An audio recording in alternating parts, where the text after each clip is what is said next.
메리 크리스마스. 우리는 성탄절이 다가오면 메리 크리스마스라고 인사를 합니다.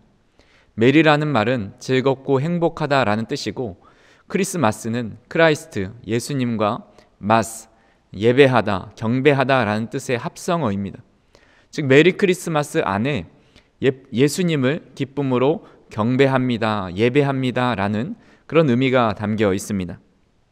하지만 오래전부터 있었던 일이지만 미국에서는 메리 크리스마스라는 인사 대신에 해피 홀리데이즈라고 인사를 하는 운동을 펼쳤다고 합니다. 일반적으로 해피 홀리데이즈라는 말은 기독교의 어떤 절기를 모두 아우르는 말이지만 비기독교인들에게는 휴일의 의미가 더 큽니다. 그래서 해피 홀리데이즈라고 인사하는 것은 행복한 휴일을 보내세요 라는 의미가 됩니다. 미국 헌법 중에는 의회는 특정 종교를 우대하거나 자유로운 종교 의식을 규제하는 어떠한 법도 제정할 수 없다라는 내용이 있습니다. 이에 따라 국가가 한 종교를 특별히 차별할 수 없고 드러낼 수 없다는 겁니다. 그래서 메리 크리스마스에는 예수님이라는 특정 종교, 기독교라는 특정 종교가 있기 때문에 메리 크리스마스보다는 해피 홀리데이즈를 쓰는 것이 맞다는 운동이 일어난 겁니다.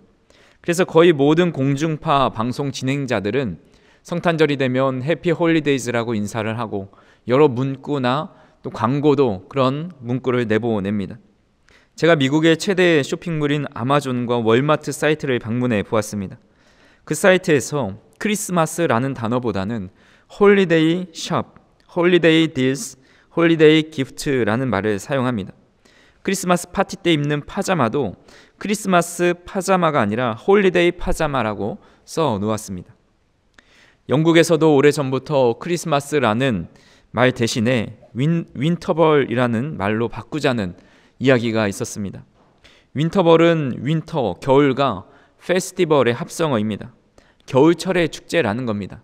겨울철의 연말 축제니까 마시고 놀고 즐겁게 춤추면서 축제를 즐기자라는 의미로 그렇게 윈터벌이라고 바꾸는 겁니다.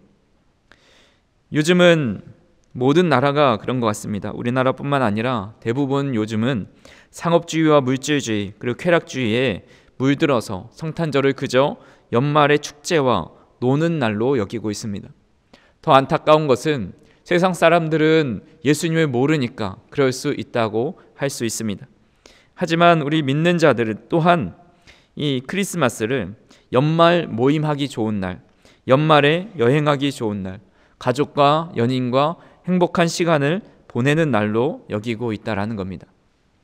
성탄절은 예수님의 탄생을 축하하며 예배드리는 날입니다. 간절히 바라기는 저와 우리 성도님들이 성탄절을 예수님을 기쁘게 예배하고 또 경배할 수 있는 귀한 날이 되기를 간절히 소망합니다. 오늘 본문에 등장하는 동방의 박사들도 예수님을 찾아온 분명한 이유가 있습니다. 본문 1절에서 2절에 보면 헤롯 왕 때에 예수께서 유대 베들레헴에서 나시매 동방으로부터 박사들이 예루살렘에 이르러 말하되 유대인의 왕으로 나신 이가 어디 계시냐? 우리가 동방에서 그의 별을 보고 그에게 경배하러 왔노라 하니. 예수님께서 유대 베들레헴에서 나셨고 큰 별을 따라 동방의 박사들이 예루살렘에 이르러 헤롯 앞에 서게 됩니다. 헤롯 앞에 서서 우리가 큰 별을 따라왔는데 유대인의 왕으로 나신 이가 어디 있습니까? 라고 물어봅니다. 그러면서 그들이 유대인의 왕을 쫓아서 찾아온 이유에 대해서 이렇게 말하는 것이죠. 그에게 경배하러 왔습니다. 그래서 실제로 이 동방의 박사들은 아기 예수를 발견하고 나서 예수님께 경배합니다. 11절에 집에 들어가 아기와 그의 어머니 마리아가 함께 있는 것을 보고 엎드려 아기께 경배하고 보배합을 열어 황금과 유향과 몰약을 예물로 드리니라. 동방의 박사들이 그곳에서부터 예루살렘까지 찾아온 가장 중요한 목적이 바로 메시아를 만나고 그분을 경배하기 위해서였습니다. 이들이 예수님을 먼 길을 찾아온 것이 어느 정도 고생은 했겠다 생각은 하지만 사실 우리가 생각하는 것보다 훨씬 더 많은 것을 포기하고 찾아왔어야 했습니다. 동방이라는 곳이 어디인지 정확하게는 알 수 없지만 학자들은 주로 아라비아나 바빌론, 또 페르시아, 이집트 등에서 왔을 거라 주장합니다. 예수님 당시에 점성술이 가장 뛰어났던 곳이 페르시아였는데 만약 페르시아에서 찾아왔다면 약 1500km를 걸어서 온 겁니다. 1500km면 우리나라에서 대만 정도 혹은 일본의 오키나와 정도의 거리입니다. 비행기를 타고 가면 2시간 반, 길어야 3시간 안에 도착합니다. 그 정도 가는 거리면 큰 맘 먹고 하긴 해야 되지만 사실 마음만 먹으면 또한 중요한 일이면 오전 일찍 갔다가 저녁에 돌아올 수 있는 일정입니다. 하지만 당시 그들은 비행기도 또 자동차도 없었습니다. 당시 가장 좋은 이동 수단이 낙타였습니다. 낙타는 사막을 건너고 험한 지형을 오랫동안 이동하기 좋은 수단입니다. 낙타는 하루에 약 40km에서 50km를 갈 수 있다고 합니다. 그렇게 계산해 보면 약 40일이 안 된 정도의 시간에 도착할 수 있고 또 중간에 어떤 일이 생기거나 휴식을 좀 더 하게 되면 50일 정도 걸리는 거리입니다. 그래서 걸어서 간다면 2-3달 정도 걸린다고 보면 됩니다. 코로나가 한창 심해졌을 때 유럽은 하늘길을 닫았습니다. 모든 비행편이 막히면서 유럽 간의 이동이 어려워졌습니다. 당시 이탈리아에 살고 있었던 콕스라는 초등학생이 이탈리아에서 영국까지 약 2735km를 걸어서 이동한 것이 이슈가 된 적이 있습니다. 콕스라는 어린이는 영국에 사는 할머니와 자주 왕래했는데 하늘길이 막히니까 6개월 이상 보지를 못한 겁니다. 할머니가 얼마나 보고 싶었으면 걸어서 갈 계획을 짭니다.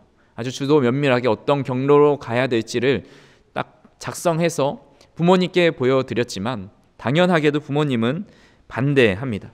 하지만 콕스는 끈질기게 50번 이상 부모님을 설득합니다. 그리고 결국 아버지와 함께 이탈리아에서 출발해서 스위스와 프랑스 등을 가로질러서 할머니에게로 갑니다. 가는 길이 쉽지 않았습니다. 야생 동물에게 쫓기고 귀를 잃기도 하고 발에는 물집으로 부르트고 피투성이가 되기도 했습니다.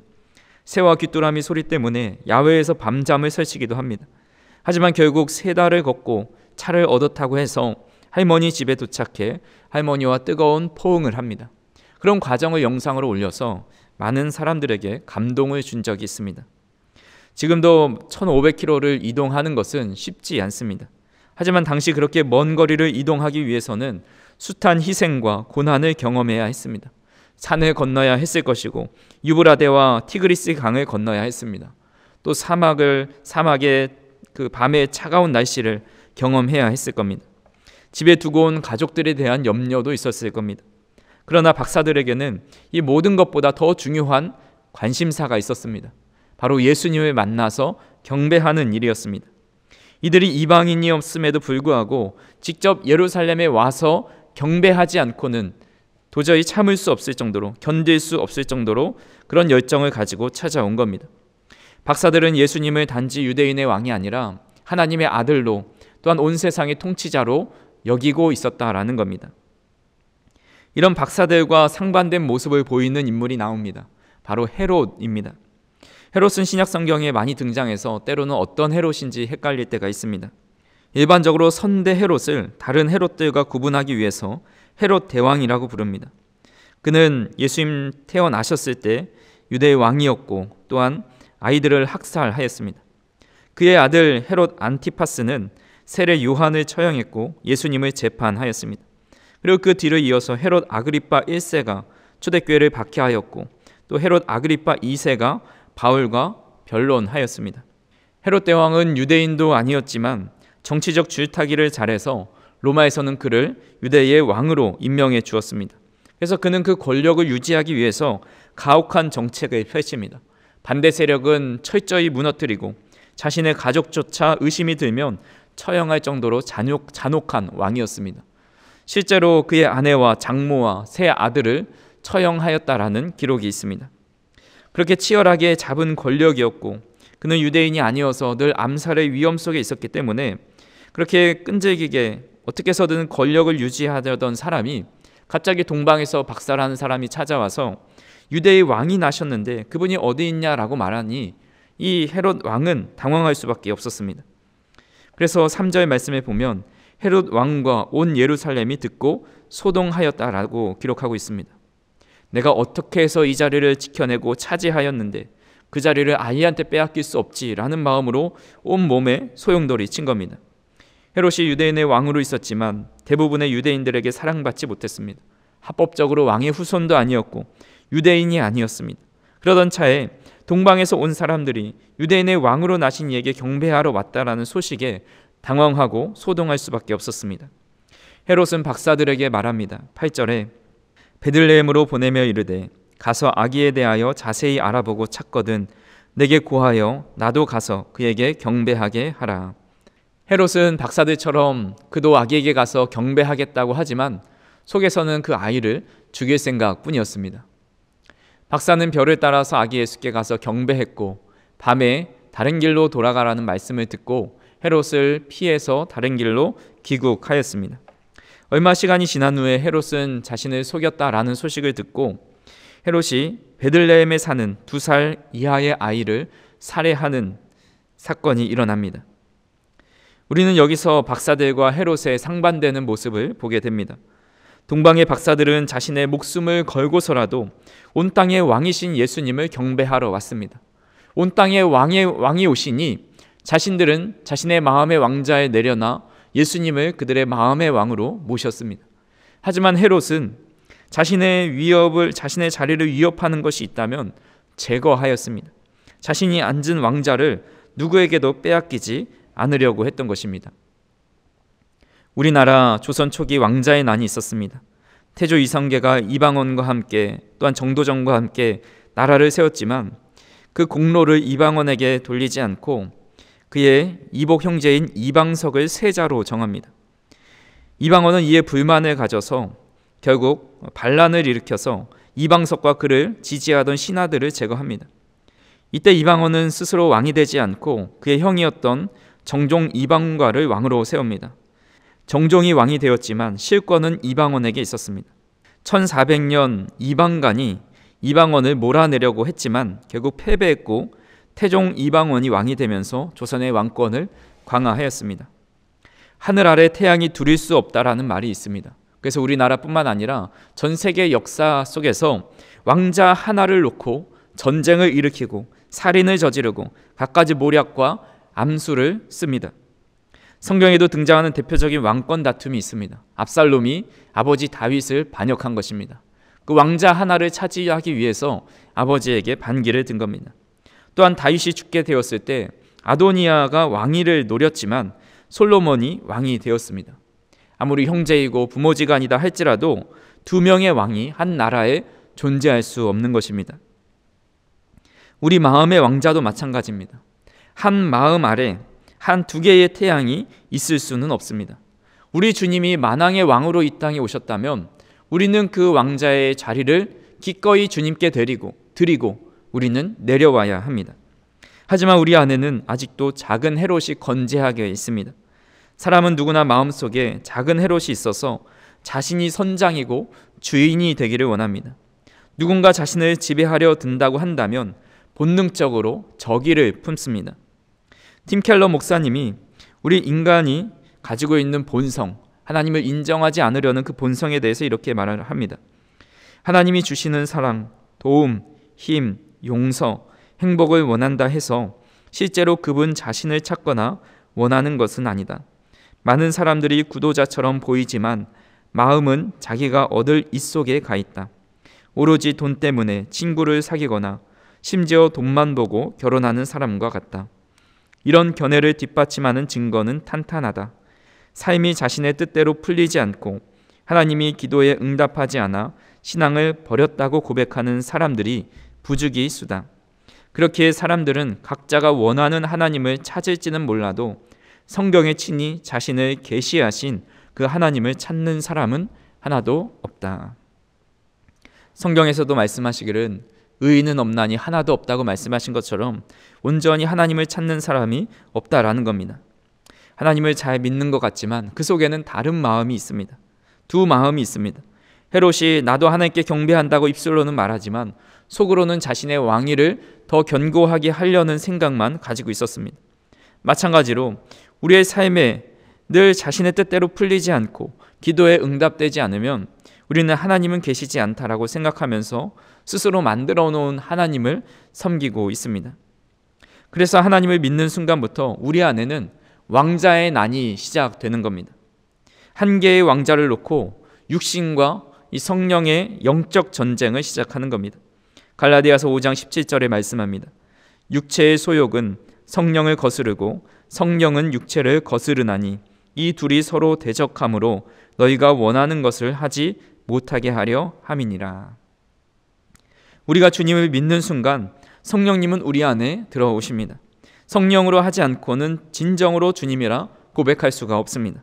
근데 성령님께서 우리 안에 들어오시면서 우리의 자아를 힘으로 굴복시키시고 그 자유를 뺏어가지 않으십니다. 아주 부드럽게 찾아오십니다.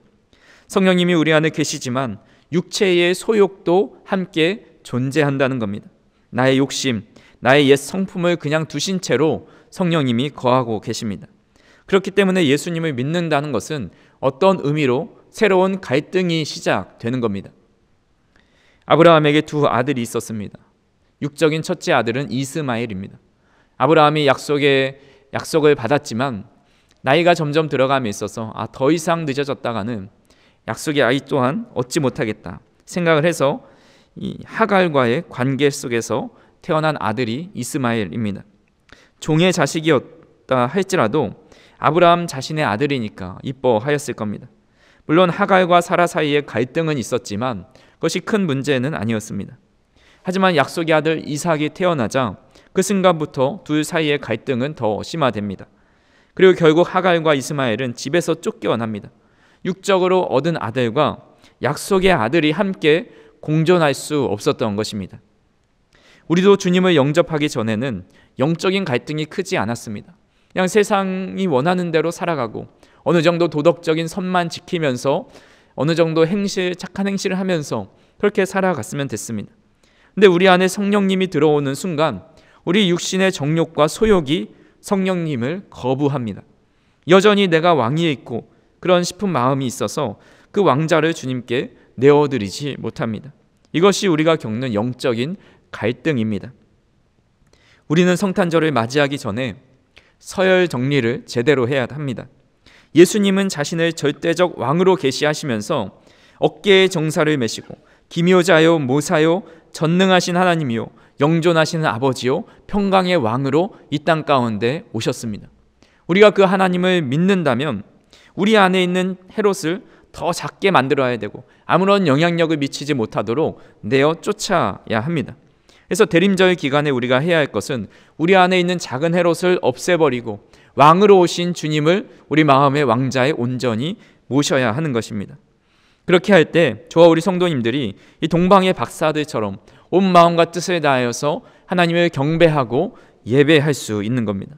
그렇게 성탄절이 오기 전까지 우리 안에 있는 작은 헤롯을 없애버리고 우리 구주를 만왕의 왕으로 우리 인생의 왕자에 모실 수 있는 저와 우리 성도님들이 되기를 간절히 소망합니다.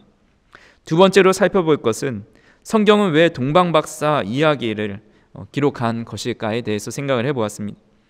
성경은 예수님의 어린 시절을 기록해 놓았습니다. 하지만 그 분량은 이후에 하나님의 사역이 너무 많기 때문에 예수님 어렸을 때는 아주 극소수만 아주 적은 분량만 기록했습니다. 목자들이 예수님을 경배한 장면도 있기에 굳이 동방에 있는 이방인들이 예수님을 찾아와서 경배하는 내용까지 적어야 됐을까라는 생각이 듭니다. 그 이유에 대해서 여러 가지로 해석할 수가 있습니다. 예수님은 만왕의 왕이시기 때문에 유대인들뿐만 아니라 이방인들에게까지도 경배를 받으시기에 합당하다라는 것을 알려줍니다. 그리고 또 하나의 이유를 발견할 수가 있습니다. 앞에서 말씀드렸다시피 동방의 박사들은 이방 사람들입니다. 이방인들은 유대인들의 입장에서는 죽었다 깨어나도 구원받을 수 없는 존재입니다. 하나님께 예배할 수 없는 부정한 사람들입니다. 그래서 이 말은 세상에선 아무리 박사이고 재산이 많다 할지라도 이 영적인 세계에서는 소외된 자들이고 또한 약자라는 의미입니다. 하지만 이렇게 구원받을 수 없는 사람도 하나님을 경배하고 예배할 수 있는 구원받는 존재가 될 수 있다라는 것을 알려주는 겁니다. 예수님의 출생을 통해서 그 사실을 더 견고히 하고 있습니다. 예수님께서는 하나님이시고 만왕의 통치자이심에도 불구하고 가난한 집에 또한 말구유에 태어나셨습니다. 예수님은 세상에서 기대하는 왕의 모습으로 오신 것이 아니라 가장 낮고 천한 모습으로 오셨고, 그가 어린 시절을 보낸 곳은 바로 나사렛이라는 동네입니다. 그 당시에 나사렛이 어떤 동네였는지 요한복음 1장 46절을 통해 알 수 있습니다. 나다나엘이 이르되 나사렛에서 무슨 선한 것이 날 수 있느냐? 빌립이 이르되 와서 보라 하니라. 모든 유대 사람들은 갈릴리 나사렛 출신 하면은 그는 무조건 깔보는 사람, 한마디로 시골 촌뜨기와 같은 사람이었습니다. 나사렛 출신은 결코 세상에서 성공할 수 없고 정상에 오를 수 없고 무엇을 이룰 수 없는 사람들로 여겨졌습니다. 그래서 이런 모습 속에서 태어나셨지만 예수님은 그런 출생과 환경에 상관없이 하나님의 일을, 구원의 사역을 감당하시는 모습을 보여주었습니다. 이런 이야기는 성경 곳곳에 가득합니다. 골리앗을 무찌를 때 하나님께서는 골리앗보다 더 큰 사람을 택하여서 무찌른 것이 아니라 왜소하고 내가 할 수 있냐라고 비웃는 다윗을 택하여 주셨습니다. 하나님께서 엘리야에게 말씀하실 때 지진과 바람과 불 속에 임하신 것이 아니라 세미한 음성으로 임하셨습니다. 고대에는 모든 재산이 늘 장남의 몫이었고 차남과 그 밑에 형제들은 사회적 지위가 없었습니다. 그런데 하나님은 장남 가인이 아니라 차남 아벨의 제사를 받으십니다. 아브라함의 육적인 장남 이스마엘이 아니라 이삭을 통해서, 또 에서가 아니라 야곱을 통해, 형들이 아니라 다윗을 통해 사용하셨습니다. 미모와 다산이 여자의 가치로 통하던 그 시대에 하나님은 젊은 하갈이 아니라 늙은 사라를 택하셨고, 라헬이 아니라 야곱에게 사랑받지 못하는 레아를 택하셨습니다. 그분이 택하신 리브가, 한나, 삼손의 어머니, 세례 요한의 어머니 엘리사벳 또한 모두 아기를 가질 수 없었지만 하나님께서 그들에게 아이를 주셨습니다. 하나님은 왜 그들을 택하셨을까요? 하나님은 그냥 약자를 좋아하시는 것일까요? 온전히 그 이유만은 아닙니다. 예수님은 자신의 연약함을 인정하는 사람을 택하신 것입니다. 그들의 외적인 약함이 아니라 자신의 삶을 주님께 맡겨드리고 자신은 왕자의 자리에 내려와 영적으로 연약한 사람들을 택하여 주셨다라는 겁니다. 스스로 도저히 구원에 이를 수 없는 이방인과 같은 사람을 택하여 구원해 주시는 것이 바로 오늘 동방박사의 이야기를 통해서 깨닫게 되는 것입니다. 이것이 우리에게 소망이 되고 기쁨이 됩니다. 과거 우리가 어떤 사람이든지 관계가 없습니다. 어떻게 살아왔든지 상관없습니다. 사단의 종노릇 했던 삶이다 할지라도 그 배경과 과거는 상관이 없습니다. 하나님의 은혜가 없으면 살아갈 수 없다라는 가난한 마음, 애통한 마음, 겸손한 마음을 가진 사람으로 하나님께 경배하는 사람이 하나님께서 택하여 그를 사용해 주신다라는 겁니다. 마리아가 예수님을 잉태하게 되었습니다. 마리아는 메시아를 잉태했다는 것에 두려워하였습니다. 남자를 알지 못하는 내가 아이를 배가지고 사회적으로 받게 되는 눈총과 혹은 죽음에 이를 수밖에 없는 그런 입장이었습니다. 하지만 그는 두려워함과 동시에 기뻐하였습니다. 누가복음 1장 46절에서 47절에 이렇게 찬양합니다.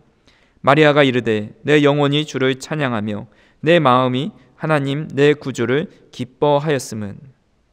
마리아는 지금 너무 기뻐서 주를 찬양하고 기뻐한다라고 고백하고 있습니다. 그 이유가 무엇입니까? 48절에서 49절에 보니까 그의 여종의 비천함을 돌보셨음이라. 보라 이제 후로는 만세의 날을 복이 있다 일컬으리로다. 능하신 이가 큰 일을 내게 행하셨으니 그 이름이 거룩하시며. 아니 제가 예수님을 품게 되다니요, 메시아를 잉태하게 되다니요, 이 비천한 여종을 돌아보시다니요, 이렇게 큰 일을 제게 행하시다니요, 그에게 행하신 그 큰 일을 보면서 마음속 깊은 곳에서부터 끓어오르는 찬양과 또 경배를 올려드리고 있습니다. 물론 마리아는 예수님을 잉태하는 특별한 은혜를 받았습니다. 하지만 우리에게도 주님이 찾아오셨다는 사실이 마리아가 받은 그 은혜와 못지 않다라는 겁니다. 위대하신 하나님이 우리 안에 오시다니요, 나 같은 사람이 하나님의 자녀라니요, 나 같은 사람을 위해서 예수님께서 이 땅에 오셔서 죽으셨다니요, 마리아처럼 우리 영혼의 깊은 곳에서부터 솟아오르는 감격과 기쁨이 있어야 합니다. 하고 많은 사람들 중에 하필 나를 그분의 자녀로 삼으시고 하나님의 사랑을 깨닫게 하신 그 경이로움에 우리는 기뻐하며 감사할 수 있어야 합니다. 말씀을 정리합니다. 우리는 성탄절을 단순히 연말의 축제가 아니라 예수님께서 이 땅에 오셔서 만왕의 왕으로 오심을 인정해야 된다라는 그런 말씀을 드렸습니다. 동방의 박사들은 먼 길을 마다하지 않고 경배하기 위해서 예수님께 찾아왔습니다. 반면에 헤롯은 가까이 있었지만 자신의 왕자를 지키려고 예수님을 거부하였습니다. 우리 안에 있는 작은 헤롯을 내려놓고 온 마음과 뜻을 다해 왕으로 오신 예수님을 기쁘게 맞이할 수 있기를 바랍니다. 우리 마음에 있는 왕의 한 자리, 그 태양의 자리를 우리 주님으로 모실 수 있기를 간절히 소망합니다. 더불어 우리와 같이 연약한 자와 함께 하시기 위해 오신 주님께 늘 감사하며 기뻐하며 그 경이로우신 하나님의 은혜에 찬양하며 주님을 경배할 수 있는 저 우리 성도님들이 되셔서 성탄절날 기쁨으로 주님을 맞이하고 주님께 마음껏 예배하고 경배할 수 있는 저 우리 성도님들이 되기를 주님의 이름으로 축원합니다. 사랑과 은혜가 풍성하신 하나님 아버지, 오늘 우리에게 성탄의 참된 의미를 되새기게 하심에 감사를 드립니다. 이 땅에 오셔서 우리를 위해 생명을 내어주신 예수님께 동방의 박사들처럼 온 마음과 뜻을 다해 주님을 경배하며 우리 삶 속에서 주님을 왕으로 모시는 자녀가 되게 하여 주시옵소서. 우리의 마음속 작은 헤롯을 내려놓고 오직 주님께 우리의 삶의 주권을 맡길 수 있도록 인도하여 주시옵소서. 성탄절의 기쁨과 평강이 모든 성도들의 가정과 삶에 충만히 임하게 하여 주시옵소서. 예수님의 이름으로 기도드립니다. 아멘.